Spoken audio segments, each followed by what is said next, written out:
Through out world हर एक के लिए यही सेफ है कि अगर जंग ना हो, लड़ाई ना हो।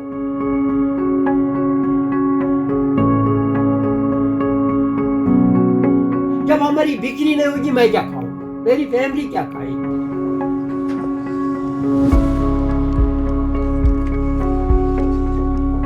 मेरा नाम मोहम्मद इनिस शाह है।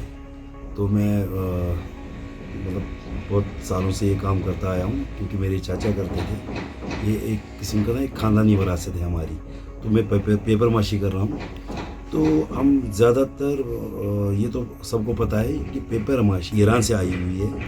तो अभी बहुत सालों से ये काम करते हैं और पूरा इफ़ेक्ट पूरे देश में, मतलब हमारे यहाँ इंडिया में भी और सब फॉरेन कंट्री में इसका इफ़ेक्ट पड़ रहा है अभी जो जंग की वजह से। तो पहले तो यूक्रेन और उसका जंग रूस का चल ही रहा था। तो अभी 28 तारीख से तो ये भी शुरू हुआ है कि अमेरिका और ईरान की जंग के बारे में। तो इससे बहुत इफ़ेक्ट पड़ा हमारे काम में। तो जो ये पेपर माशी का काम जो है ज़्यादातर एक्सपोर्ट जाता है फॉरेन। हुसैन बेग है। मैं तकरीबन 50 साल से ये पेपर माशी करता हूँ। मेरा फादर भी करता था। हमारी 7 पीढ़ियों का ये काम है। ये काम ईरान से आया हुआ है। मीर सईद अली शाह हमदानी यहाँ आया था, उसी के साथ हमारा जात था। तो तब से ये चल रहा है। हम शुक्र है ऊपर वाले का कि आज तक सब इसी के वजह से बना है। हमारा इसका ये हमारे एक्सपोर्टर होते हैं यहाँ पे कश्मीर के, वो आते हैं मुझसे सैंपल लेते हैं, सामान लेते हैं। मैं एक्सपोर्ट नहीं करता हूँ, वो लोग करते हैं, मुझसे लेते हैं। लेकिन जो ये अमेरिका, इसराइल, वो ईरान का वार छिड़ा ना, इससे बहुत प्रॉब्लम हो गई कि वरना यहाँ भी कश्मीर में बहुत टूरिस्ट होते थे। इस टाइम टूरिस्ट भी कम है।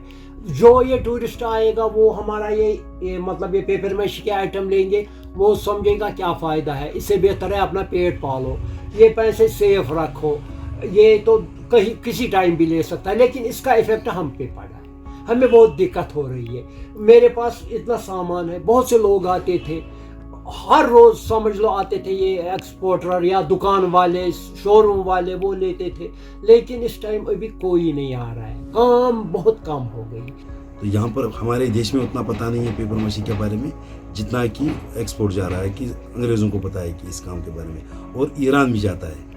ईरान से भी जो वहाँ इमामबाड़े वगैरह है, वहाँ पर भी ये पेपर माशी जाती थी।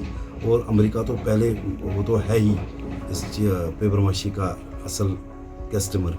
तो और जो भी अंग्रेज़ मुल्क है, ये खाली उन 2 देशों के बीच जंग नहीं चल रही है, अभी पूरे वर्ल्ड की जंग है ये। नफरत से बेहतर है कि प्यार मोहब्बत से सब रहे, चाहे हिंदू हो, मुस्लिम हो, सिख हो, ईसाई हो, अंग्रेज हो, क्रिश्चियन हो, सब आपस में भाई भाई बन के रहे। क्या फ़ायदा है लड़ाई का, क्या फ़ायदा है झगड़ा। देखो हम सुबह 7 बजे अपने इस कारखाने में बैठता है, शाम तक काम करते हैं, मजदूरी करते हैं, ये चीज़ 10 बिकते हैं तो हम खाते हैं, आराम से बैठे हैं, किसी की कोई परेशानी नहीं है।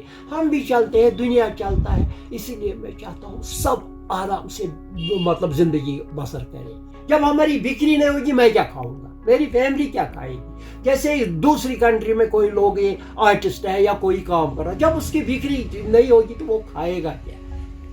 इसलिए मेरे हिसाब से ये जंग जनरल नहीं होना।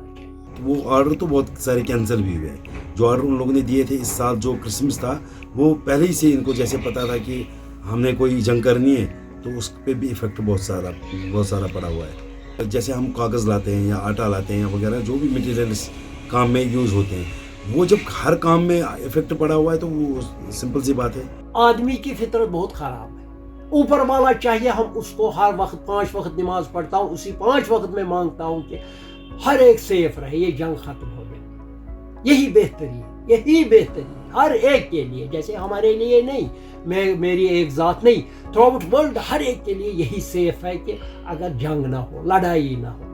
अब ऊपर वाले से दुआ करते हैं, वैसे वो सुनेगा। मैं तो एक छोटा आदमी हूँ, बहुत से लोग ये दुआ करते हैं गॉड से, खुदा से, जैसे भगवान से, सब अपने धर्म से, जब जितना जिसको जो मानता है, हर एक मानता है उससे यहाँ ये मतलब जंग ना हो, लड़ाई ना हो, शांति हो।